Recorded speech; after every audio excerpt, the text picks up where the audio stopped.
Agra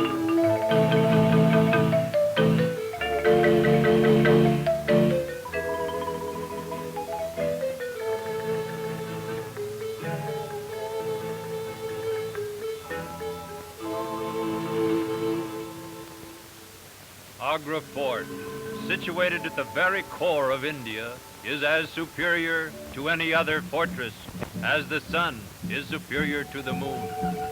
No fanciful description in the Arabian Nights equals the reality of Agra Fort. Its exquisitely proportioned Pearl Mosque of purest white marble is the most nearly divine of all courts of prayer. The romantic center of the palace is this throne terrace, above which the Taj Mahal is visible in the distance. On this black pedestal, with the jasmine tower in the background, the Grand Mughals were accustomed to sit of an evening and to watch mortal combats between elephants and tigers in this arena below. Of an afternoon, they would sit on this white pedestal and fish in a vast tank below the terrace.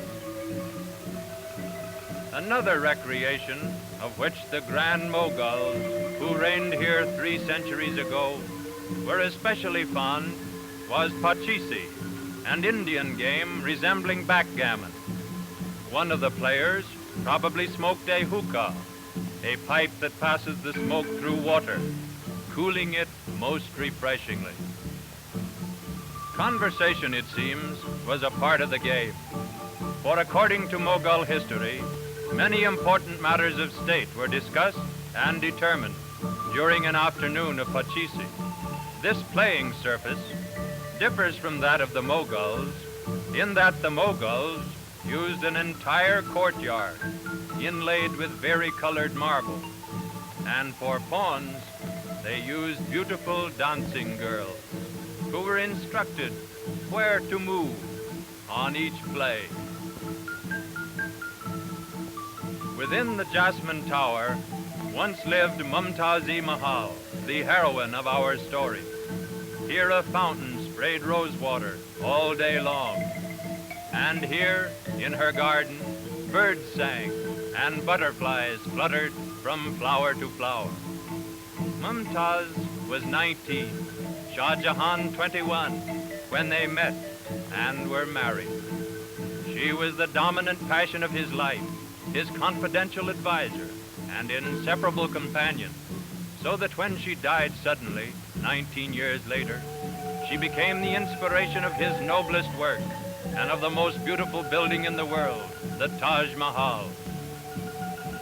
His life, suddenly darkened, held but one ambition: to build a tomb for his precious sweetheart that would surpass anything the world had seen before or ever would again.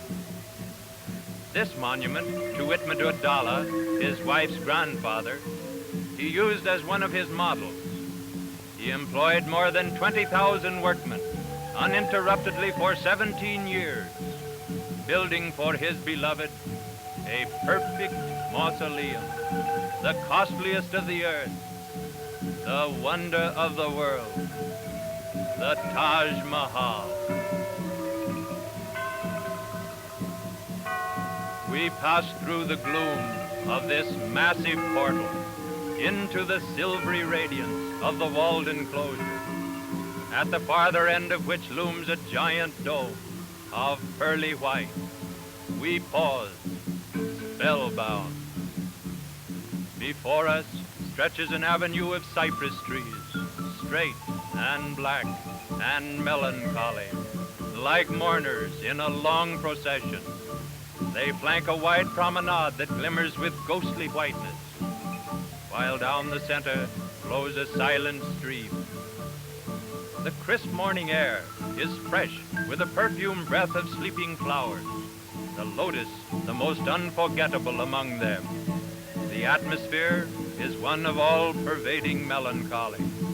It is too sad and too beautiful for words.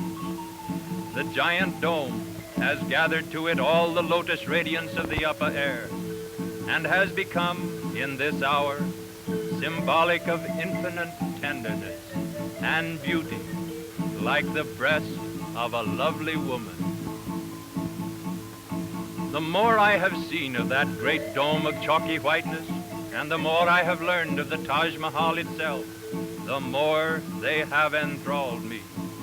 They have come to me in commanding figure as I have sat here in the southeast minaret and have spoken.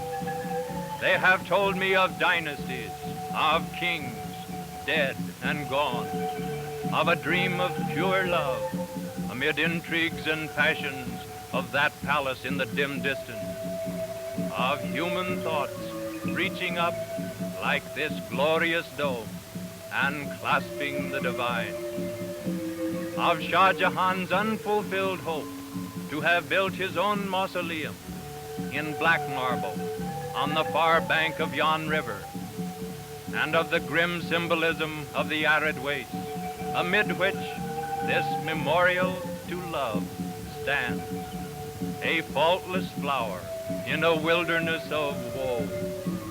They have spoken of the beauty of love, of the anguish of death that have fashioned this strangely perfect tomb, built by a great emperor to honor the memory of a perfect wife and a perfect mother, one in whom there was no spot or blemish, whose love was his stay and support, whose life was the light of the world to him. In it her body lies, and to the Mohammedan millions of India, it is a holy place. Over the archway framing the entrance, beautifully inlaid, is the Persian inscription, "Only the pure of heart can enter the garden of God." That, to me, typifies the sentiment that caused Shah Jahan to engage an architect in 1631 and to build this perfect mausoleum, this dream in marble, the Taj Mahal, which means and is the crown of palaces. It is the one building that every human soul longs to see, and having seen once by even a glimpse, would not give that glimpse for the shows of all the rest of the world combined. Verily, it alone is worth creeping around the world to see. Of all the wonders of this romantic old world, no other touches so deeply our finest sense of all that is tender, beautiful, lovable. One cannot be disappointed.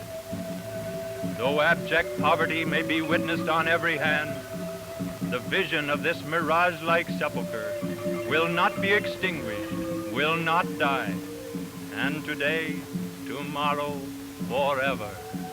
Human eyes will fill with tears at the sight of the two tombs, that of the well-loved wife, Mumtaz Mahal, and of Shah Jahan himself.